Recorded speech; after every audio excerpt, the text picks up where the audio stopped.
হে developers, কেমন আছো সবাই? আশা করি সবাই ভালোই আছো। নতুন একটা ভিডিওতে তোমাদের সবাইকে স্বাগত। তো বেসিক্যালি আজকে আমরা কথা বলবো নেক্সট.জেএস এর, যেহেতু আমরা একটা প্রজেক্ট মানে আমরা নেক্সট.জেএস লার্নিং করছি স্টেপ বাই স্টেপ। তো আজকে আমাদের লার্নিং পর্যায়ে যে টপিকটা আছে সেটা হচ্ছে নেক্সট.জেএস যে অ্যাপটা আছে বা এটা আমরা বানাচ্ছি, ঠিক আছে, এটা আমাদের কোন স্ট্রাকচার ফলো করে আমাদের এটাকে বিল্ড আপ করা উচিত এবং ফাইলগুলো কোনভাবে আমাদের কোন স্ট্রাকচার ফলো করে ফাইলগুলো সাজানো উচিত সেটা নিয়ে আমরা কথা বলবো, ঠিক আছে। তো আমি আমার আগের দিনের প্রজেক্টটাতে যদি একটু চলে যাই তাহলে আমরা আমাদের সুবিধা করতে পারবো এবং সেটাকে বেটার আন্ডারস্ট্যান্ডিং করতে পারবো, ঠিক আছে।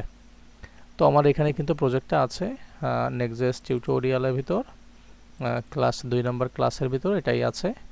তো আমি চেষ্টা করব এই যে এটা আমি একটু সিএমডি দিয়ে ওটা একটু ওপেন করে নেওয়া।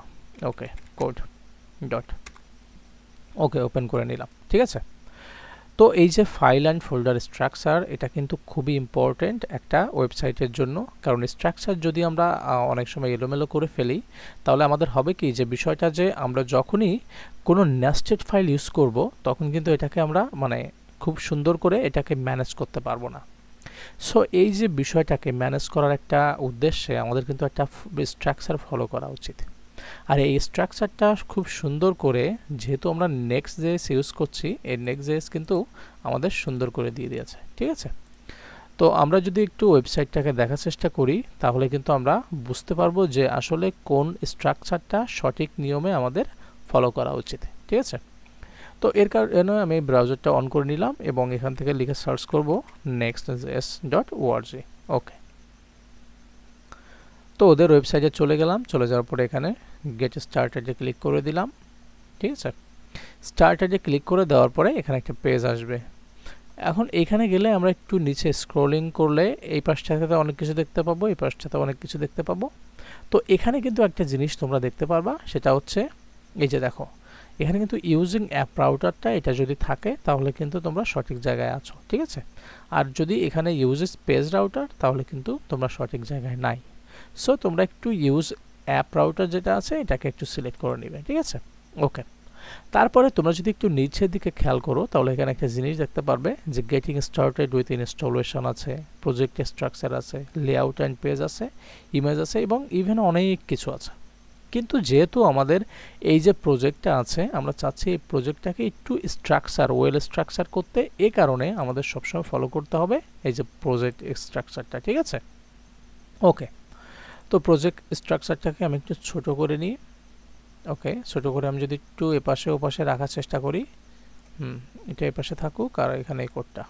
ওকে, দুটোকে দুপাশে রাখলাম, ঠিক আছে। আমরা যদি একটু দেখার চেষ্টা করি তাহলে কিন্তু আমাদের বেটার আন্ডারস্ট্যান্ডিংটা হয়ে যাবে। ওকে, তো প্রথমে আমরা কিন্তু এখন দেখতে পাচ্ছি এখানে একটা জিনিস আছে, সেটা হচ্ছে কি প্রজেক্ট স্ট্রাকচার অ্যান্ড অর্গানাইজেশন। তোমরা প্রজেক্টটাকে কিভাবে সাজাতে পারো, ঠিক আছে। এখানে লেখা আছে দেখো একটা জিনিস, টপ লেভেল ফোল্ডার, ঠিক আছে।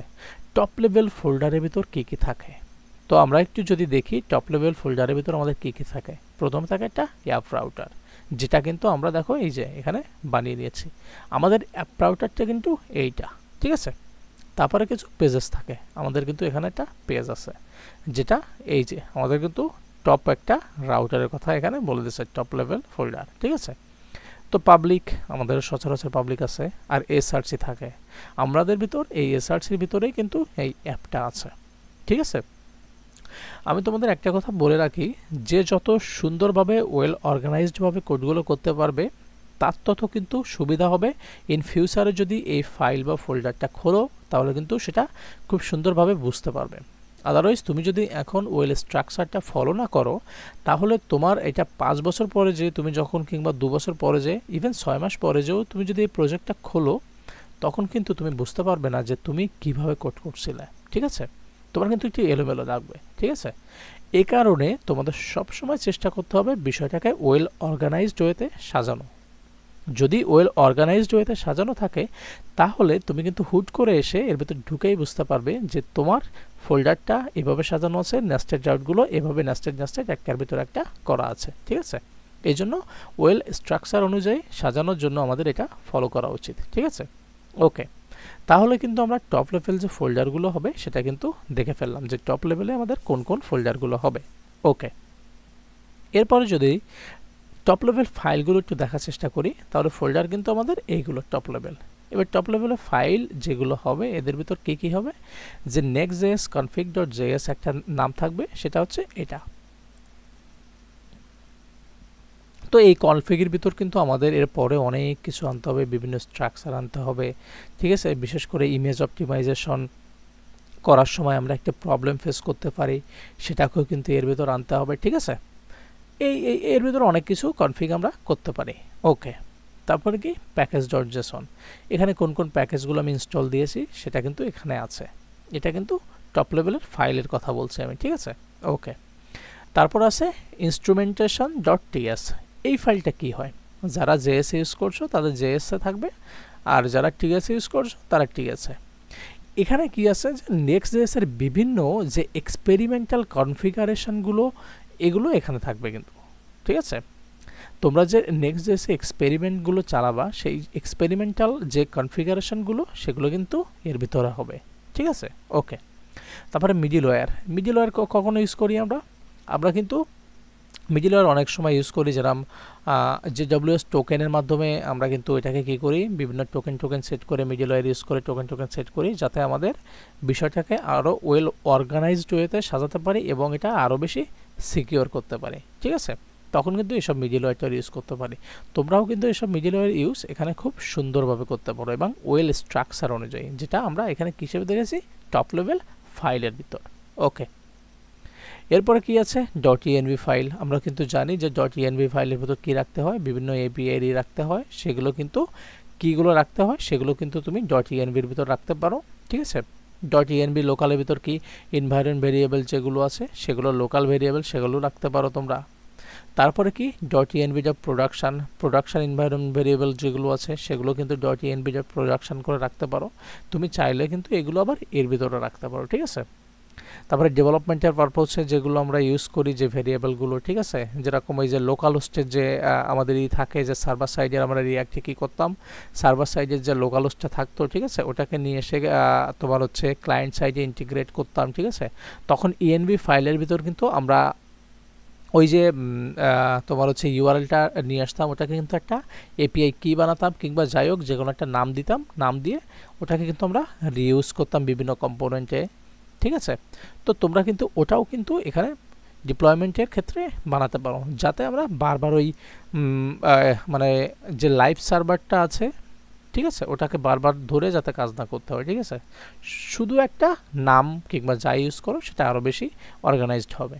ওকে, তারপরে ডট আছে, এটা তোমরা ইউজ করতে পারো। তারপর আমরা কিন্তু গিট ইগনোর ইউজ করি, তোমরা সচরাচর জানো।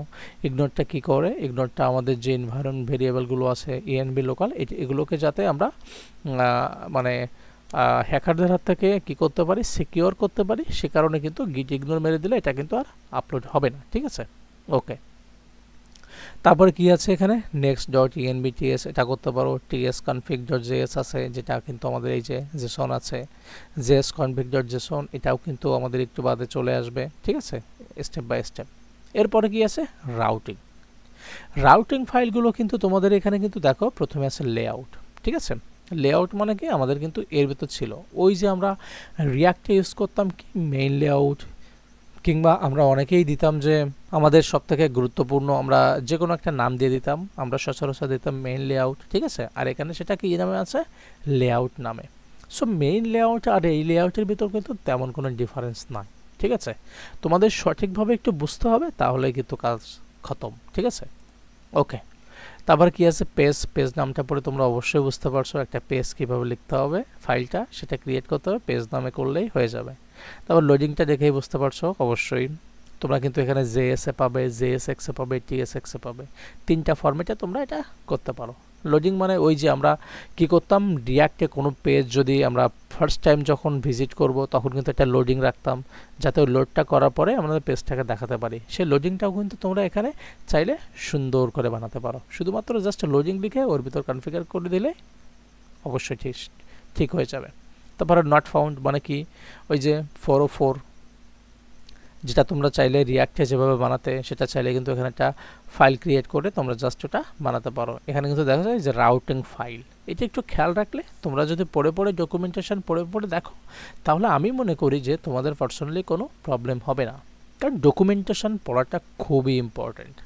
ঠিক আছে, এটা যে যত বেশি পড়বে সে তত বেশি আয়ত্ত করতে পারবে এবং সেই স্ট্রাকচার অনুযায়ী সে তত ভালোভাবে সব কিছু গুছিয়ে কাজ করতে পারবে।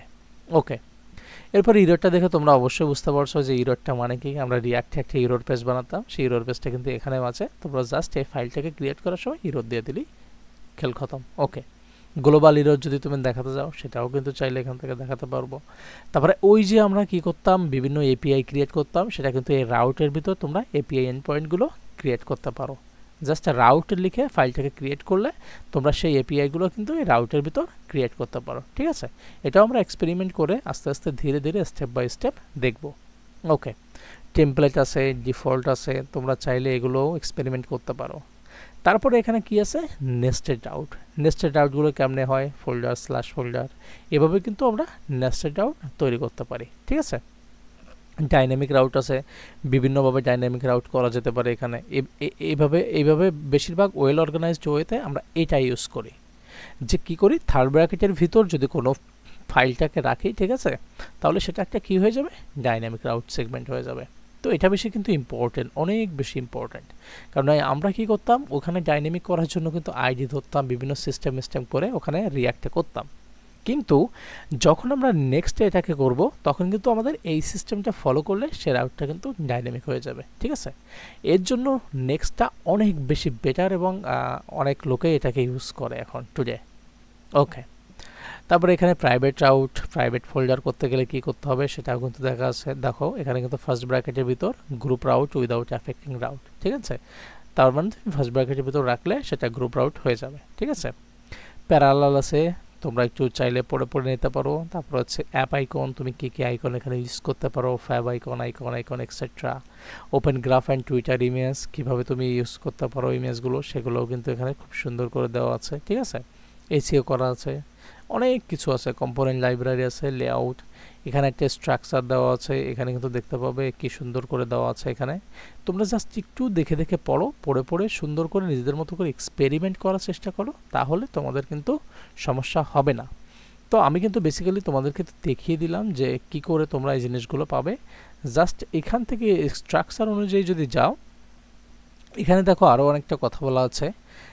And even when a route is made publicly accessible, only the content returned by page এত এইভাবে তোমরা পেজটাকে করতে পারো। এই যে ড্যাশবোর্ডের ভিতরে একটা পেজ হবে, আর ড্যাশবোর্ডের ভিতরে একটা কী হবে, সেটিং হবে। এই যে দেখো এই ড্যাশবোর্ডের ভিতর কিন্তু ড্যাশবোর্ড কিন্তু একটা ফোল্ডার। ঠিক আছে, ও ফোল্ডারের ভিতর একটা পেজ আছে, ড্যাশবোর্ড ফোল্ডারের ভিতর একটা পেজ আছে। ঠিক আছে, তার ভিতর আর একটা ফোল্ডার আছে, তার মানে এর ভিতর স্ল্যাশ দিয়ে তারপরে সেটিংয়ের ভিতর যেতে হবে, সেটিংয়ের ভিতর একটা পেজ লিখে দিলি এটা কিন্তু অলরেডি একটা রাউট হয়ে যাবে, অলরেডি একটা পেজও হয়ে যাবে। সিম্পল, জাস্ট একটু পড়ো আর একটু বুদ্ধিটাকে খাটাও, তাহলেই কাজে লাগবে। দেখো অ্যাপের ভিতরে একটা কম্পোনেন্ট বানাইছে, তার ভিতরে একটা ফোল্ডার বানাইছে, এটা কিন্তু অলরেডি এটা কিন্তু হয়ে গেছে। ঠিক আছে, কিন্তু দেখো এটা নট রাউটেবল, এটা কিন্তু রাউট হয় নাই। এটা যদি একটু পড়ে যদি সেই অনুযায়ী দেখো কোনটা রাউট হয়েছে কোনটা রাউট হয় নাই, আমরা পেজ যেটা দিব সেটা কিন্তু রাউট হবে, আর উইদাউট পেজ যেটা দিব সেটা কিন্তু রাউট হবে না। এই যে nap.js দিছি এটা কিন্তু রাউট হয় নাই, এটা একটু খেয়াল করে দেখবা। ঠিক আছে, তাহলে কিন্তু তোমার কাজ হবে। তার মানে আমি বলতে চাচ্ছি এই এসআরসির ভিতর আমি যদি কোনো একটা কম্পোনেন্ট বানাই, ঠিক আছে, আমি সাপোজ এখানে একটা বানালাম অ্যাপের ভিতর সি কম্পোনেন্টস, COMPONENTS কম্পোনেন্টস। এই কম্পোনেন্টসের ভিতরে আমি যদি কোনো ফোল্ডার বানাই, suppose button BUTTON button .js। ওকে, আর এর ভিতরে যদি কোনো ফাইল বানাই PAG আমি তো TS এ করছি, JS দিলাম কেন, TSX, আর এটা হচ্ছে রিনেম করি বাটন .tsx বাটন এটা তো ফোল্ডার কেন করলাম, এটাকে তো ফোল্ডার করা উচিত না, এটাকে ডিলিট করি, এটাকে কম্পোনেন্টটাকে আমি যদি করি file button button dot tsx, ওকে। আমি বলতে চাচ্ছি যে এই কম্পোনেন্টের ভিতর যে পেজ ডট tsx যেটা বানালাম এটা কিন্তু একটা রাউট, কিন্তু এই যে বাটন যেটা বানালাম এটা কিন্তু একটা রাউট না। কারণ আমাদের প্রত্যেকটা কম্পোনেন্টের ভিতর যে পেজ বানাবো কিংবা প্রত্যেকটা কম্পোনেন্টের ভিতর যে ফাইল বানাবো সে ফাইলের ভিতর যে পেজ বানাবো সেটাই কিন্তু এক একটা রাউট হবে। উইদাউট এইসব বাটন টাটন যদি ইউজ করি তাহলে সেসব কিন্তু একটা রাউট হবে না। সেটাই কিন্তু এখানে খুব সুন্দর করে দেওয়া আছে। তোমরা জাস্ট একটু পড়লে কিন্তু তোমাদের বাকি কাজটা হয়ে যাবে। তো আপাতমস্তক আমি তোমাদের আজকে ওভারঅল একটা ফোল্ডার স্ট্রাকচার সম্পর্কে ধারণা দেওয়ার চেষ্টা করেছি, যাতে করে তোমরা যে প্রজেক্টটা করতে যাচ্ছ এটা কিন্তু ওয়েল অর্গানাইজড ওয়েতে করতে পারো, যাতে ইন ফিউচারে এসে তোমরা যদি যখন কোডটা ওপেন করবা সেটা যেন বুঝতে পারো। সো আই হোপ তোমরা বুঝতে পেরেছো আমার মোটিভটা কী ছিল। সো ভিডিওটি আজকের মতো এই পর্যন্ত, দেখা হচ্ছে তোমাদের সাথে পরবর্তী কোনো ভিডিওতে। ততক্ষণ ভালো থাকো, সুস্থ থাকো, have a nice day. Thank you very much.